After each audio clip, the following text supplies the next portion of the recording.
Kung gusto mong mag-ipon, bawasan mo ang gastos. Simpleng pakinggan, pero sa totoo lang, ito ang pinakamahirap gawin. Dahil lahat tayo may pangangailangan.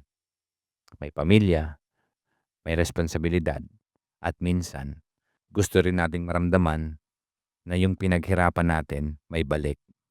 Pero kung bawat kita mo lumalabas din agad, kailan ka magsisimulang mag-ipon? Hindi lahat ng luho masama, pero lahat ng kailangan, kailangan talaga.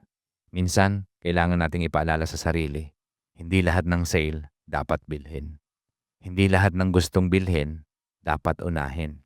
Kung gusto mong makauwi, makapagpundar at makapagsimula ng sarili mong kwento, kailangan mo ring piliin ang disiplina. Hindi masamang magtipid. Ang masama, yung lagi kang ubos kahit pagod ka na sa trabaho.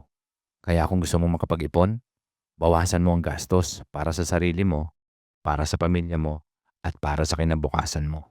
Ako po si Vic Rivero at ito po ang Global Success Stories OFW Edition.